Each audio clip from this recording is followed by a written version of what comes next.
The last large State of the Science conference that we had, there was a discussion of national goals, and one of the sets of national goals was on community life. And the things that we articulated at that conference as important, as documented in the United States laws and court decisions and those kinds of things, were things like people will live in and fully participate in their communities, choose the supports they need and exercise choice and control, have access to stable and skilled support providers, have satisfying lives and valued social roles, and will be safe and have the assistance they need to manage life's risks. And I think this list has stood the test of time. This is about 10 years old, and I think we are still in the business of trying to measure the extent to which people with intellectual and developmental disabilities are achieving these outcomes.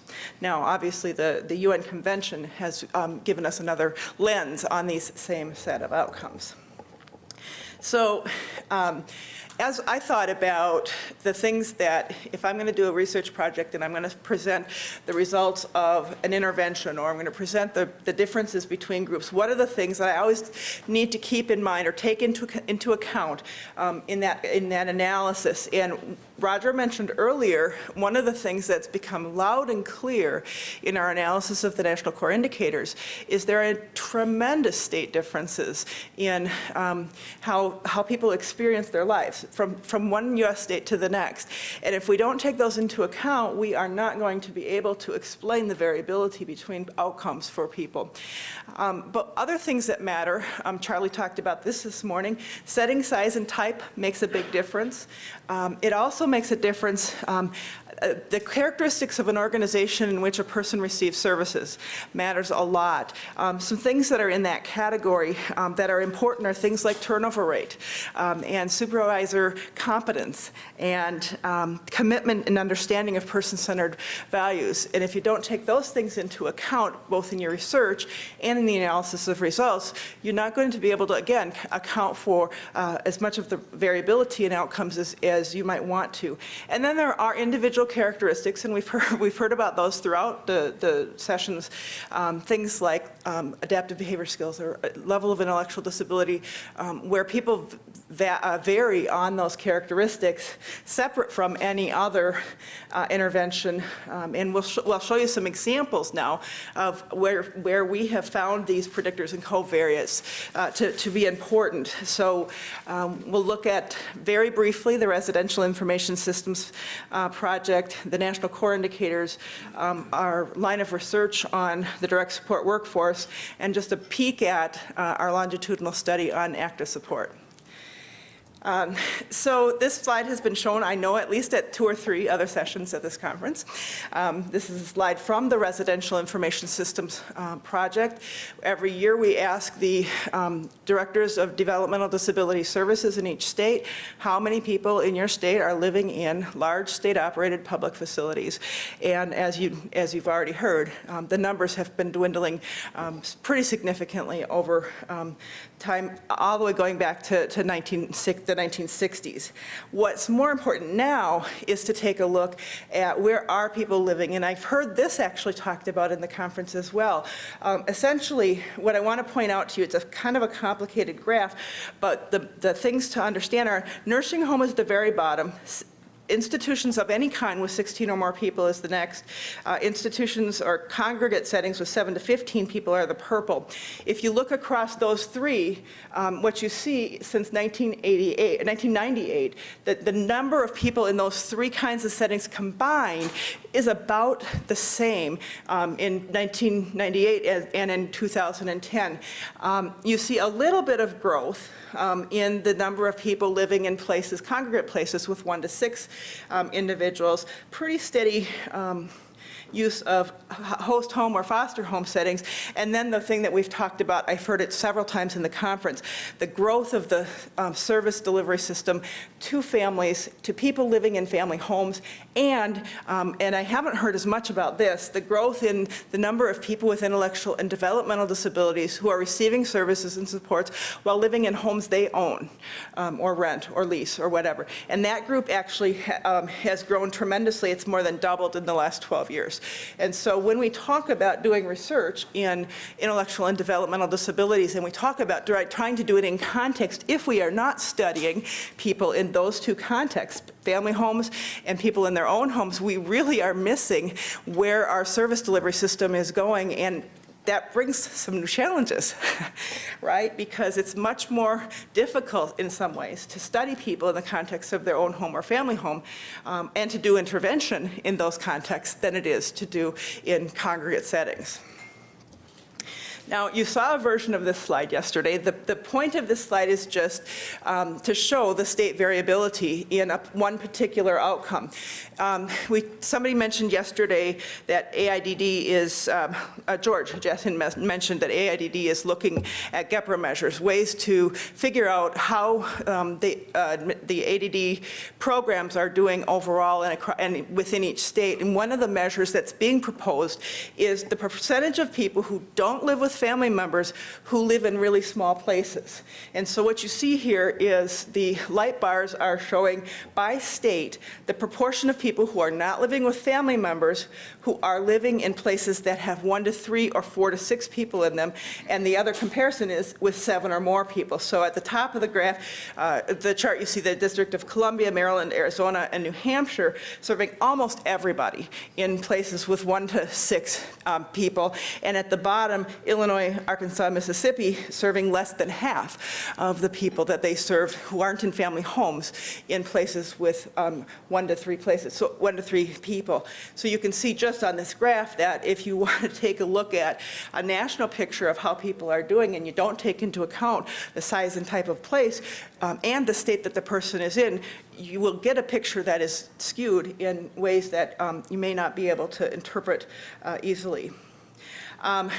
Just wanted to mention to you from the RISC project that the data that I just showed and a whole bunch of other things are available in a build a report format now at our website. And I know that all of the Administration on Intellectual and Developmental Disabilities data collection projects, so that would be us, the UMass Boston, and the University of Colorado at Boulder, have similar sites, as does the National Core Indicators site, in terms of where can you go to find out about the national picture of services and supports in the United States for people with disability.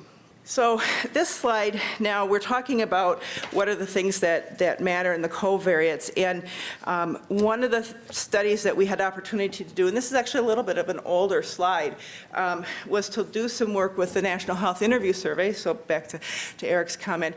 And what we did is we took the National Interview Survey data, we were able to identify people with intellectual and developmental disabilities, and then because that sample frame was non-institutionalized US population, we added the US institutionalized population that we measure in the RISC project to that group, so that we were able to estimate the number of people in the United States, whether they were or were not in the service delivery system, who lived in various types of places.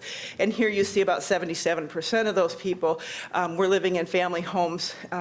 Interesting to me, I thought it was very interesting to see that while 8% lived in congregate settings and 1% lived in nursing homes, 6% lived with a spouse. And this is that hidden group. This is that group that we don't study very much. We don't see anything about this group in research because we don't study the general population or use general population surveys to identify people. So again, this is just another version showing how important it is to think about both the people who are receiving services and the people who are not in the service delivery system. So one of the pieces of work that we've been doing recently, and this has been a long process with Charlie Lakin and Renata Ticha and Roger Stancliffe, to take a look at outcomes within the Core Indicators project, taking into account a number of the factors that are the predictors, the things that are associated with those outcomes that aren't the outcome themselves. And we know from 30 years of literature review and summary that Charlie and I and Shannon Kim have been working on, that people do experience better lives when they're not in an institution, when they move to community. We know that. But what we don't know as much about is is all community equal? Does it matter what kind of place or how big the place is when you move to community? And so that's what we've been trying to look at in the Core Indicators project. So we had this scheme that we did, and everybody who was in the National Core Indicators was grouped into one of 7 groups. There are 4 groups that are people who live with 1 to 3 people with other disabilities. That group includes people who live in their own home, a family home, a host home or foster home, and those who live in a small group home. And the question here is, of those 4 types of settings, what are the outcomes of people, and which kinds of settings do people tend to do better within the small settings? And then on the other side, the question that Charlie talked a little bit about today earlier was the question of, well, if we have a congregate setting, does the size of the setting matter? And we've been talking about that forever too. And so we've got this other half of the analysis that allows us to look at that. So in our analysis of choices, we looked at a number of covariates. And what you can see here, the things with the star, are covariates that actually accounted for significant proportions of the variability in choice making that were not just the simple person's characteristics. So we start with everyday choice. And the predictors there are level of intellectual disability, mobility impairment, age, challenging behavior, self-report or not, and communication capacity mattered. Then we've got setting type and size, and now we're up to 42% of the variability explained. And then you add on to that state, and you find out you still have unexplained variability that you can account for by what state the person is living in, over and above all of these other factors. And it's even more pronounced when you look at support-related choice. These are decisions about the big things. Where do I live, and who do I have as my staff members? When you look at that particular set, you can see that the personal characteristics add up at block number 5 to accounting for about 12% of the variability. Then you take a huge jump when you look at the type and size of people, of the settings where people are living, accounting now for 20% of the variability. But then if you stop there and you don't look at state, you miss another 11% of the variability in people making support-related choices. That is accounted for not by any of these individual characteristics and not by where people live, but rather just by the geographic area of the United States in which they happen to have been born or be residing. So this is an example of a chart that we developed based on using these covariates, these multiple predictors, to look at what are the predictors of making more big choices. And the next slide is what are the predictors of making small choices. And what you see here is from here to here, those are the places with 1 to 3 people living together. You've got people living in their own home, family home, host home, and agency, up until the red line. The lines, the top line are people with no or mild intellectual disability. Then we've got moderate intellectual disability, severe intellectual disability, and profound intellectual disability. What you can see and what we found was not only does the opportunity to make big choices vary by where you live, what setting type, but it also varies pretty dramatically by your level of intellectual or developmental disabilities. But we can also look at our very specific question. Does where you live if you live with 1 to 3 people, does the kind of place you live make a difference? And the answer is, well, yeah, and the difference it makes is different depending on your level of intellectual and developmental disability. For all of the groups, living in your own home was associated with having more choices across the board. But what you see here is for people with severe intellectual disabilities, for example, living in host home settings was particularly not associated, was much less associated with being able to make big choices than living in some of the other places. On the next scale, we see daily choices, and these are, do I decide when I get up and when I go to bed and when I eat? And overall, only 48% of the people in the NCI survey do those things by themselves. 23% do make those choices with help, and 20% don't have a choice about when they go to bed, when they get up. It's kind of a sad picture, really. But when you look then at the different kinds of settings, what you see is that there are some settings for some groups of people that are clearly better than others.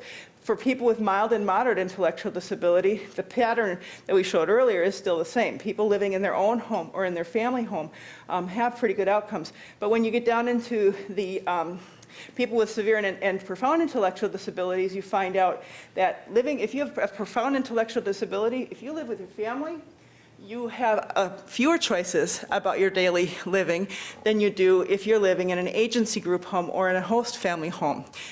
If you have severe intellectual disability, living in a host family home is the least likely place for you to be able to have choices about the daily things that you do. So we are starting now to see the impact not only of size, but of type of where people live on some of the important outcomes that we are looking at in this conference. I mentioned yesterday in our conversation that, and we were talking about medical or health and wellness outcomes. And this is a slide from some work that was done by the folks at HSRI. Julie Brashadsky, I think, is the first author on this. And she was simply looking at preventative health care and access to preventative health care, and how did that differ by the big kinds of places that people lived in: institutions, group homes, own home, or family home. And what you can see in red is, in every case, when we talk about the outcome of preventative health care access, people in family homes were the least likely to have access to preventative care. There are some outcomes that are worse for people who live with family homes. There are others that are much better for people who live in family homes. But this is a slide that just points out we have got a lot of work to do to figure out what's going on. Why do people who live in family homes have less access, and what can we do to support families to make sure that the folks who are living in those places have access to appropriate preventative care? Now, I'm getting to the end of my time very quickly here. So what I want to talk about next is just a couple of our studies. And I only have a few slides left, so I'm doing okay. We, in the University of Minnesota, have been looking at several different interventions to help improve people's lives who live in various types of places. And we just happen to have, under our Research and Training Center, 4 randomized control trial longitudinal studies this year on various aspects of this, one of which is on the impact of the intervention called active support on people's lives. And active support comes out of the UK and then through Australia to Minnesota. And it tries to get at this problem where, if you're looking at people living in congregate settings, it's very common that the kind of lives people live, people sit there and wait and somebody else does everything. Somebody else cooks, somebody else cleans, somebody else goes to the grocery. We actually heard some people talking yesterday about food and nutrition and who is going to go to the grocery, and it's assumed in some cases that it's the staff. We also know in this model that people who have the most needs are the least likely to be engaged in the things in their lives. So the active support intervention is fairly simple. Its goal is to help people be actively, consistently, meaningfully engaged in their own lives, regardless of their support needs. And it's really a staff training intervention to help staff think differently about their role in being supporters of individuals with intellectual and developmental disabilities. We, I would be remiss if I didn't thank those of you who are in the room who were at the last IACID conference in South Africa, who helped us with this active support question. And what we were working on at that point was a Delphi study to find out what are the characteristics of active support interventions that really matter. If these characteristics aren't present, we shouldn't be calling it an active support intervention. And that was important to us in Minnesota because we were needing to make some changes and revisions to the protocol for this intervention as it was first applied in Europe and then in Australia because of our local circumstances. And we wanted to make sure that we didn't leave out those things that were absolutely essential. So what you see on this slide are just some of the the results of that Delphi study with our published experts in active support ranking, and you can see that the top element of active support is that skill development is secondary. The primary outcome of active support is engagement in meaningful activities. And I'm not going to go into the details of the rest of this slide. You'll have to watch for the journal article talking about it. But suffice to say, this is what we were trying to teach in our randomized control study of intervention. So we have a study that we're currently wrapping up. We have 85 participants, 21 group homes, 9 organizations. The mean age of our participants is 40 years old. 88% have intellectual disabilities, 21% of it have autism spectrum disorders. Something that we didn't expect to have happen, but did happen. Some of the people in our study, about 6 or 7, don't have intellectual disabilities. They're in congregate care settings designed for people with intellectual and developmental disabilities, but they mostly have mental health diagnoses, and which made implementing active support even more of a challenge in those settings. But so we've done a randomized control longitudinal study, and what we've measured outcomes in a couple of ways. One is, and this is coming straight from the UK line of research, doing some direct observation of outcomes. Brian explained yesterday the direct observation study that they're doing on self-determination.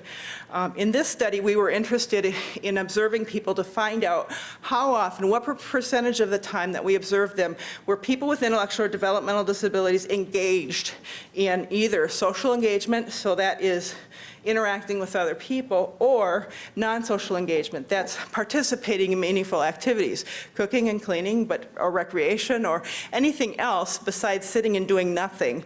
And what we found is that people were engaged, in our baseline now, people were engaged about 12% of the time in social activities and about 36% of the time in non-social activities. And here, this is back to our theme, predictors and covariates of outcome. We can see here that the level of intellectual and developmental disabilities varied dramatically by level of intellectual disabilities. People who didn't have an intellectual disability and those who had more profound intellectual disabilities were less engaged than those who had mild intellectual disabilities. So I'm going to try to wrap this up and turn the mic over to my colleagues. And as I do that, I want to go back to the point that I started with. There are a number of things that we need to take into account when we do research on outcomes for people with intellectual and developmental disabilities. In the active support study, we have found one of those things, and this is about doing applied research in this setting. One of the things that matters that we knew about it, but we weren't prepared necessarily to measure this directly. Organizational readiness makes a huge difference in the outcomes of a study on whatever intervention you want to do. And so an organization can be ready, we can remediate their readiness, or they can reject the intervention outright. It's important to know whether there's going to be a champion in an organization, whether the intervention will even get started or not. The supervisor stability we're finding in our study of active support, one of the biggest challenges, and we knew that this was going to be an issue, was that supervisors left. So we're studying group homes, and we're doing an intervention that requires training 12 hours in the classroom and a one-on-one mentoring and 6 months of follow-up, and we're having the supervisor who leads the supports in that house leaving in about 1/3 of the houses in any given year. And that makes it really hard to identify whether we've actually implemented the intervention, much less whether the intervention worked, because we don't have the same people when we're doing our follow-up as we had when we were doing the original training. So, and then staff turnover is a huge issue. We can't talk about doing intervention research in applied settings without taking into account the impact of having different people providing staff at different points in measurement. And we certainly have encountered that in the active support study. Now I'm going to turn the mic over to Amy Hewitt, and she's going to talk about some of our other studies where we've looked at direct support staff and turnover and some of the factors that are associated with that.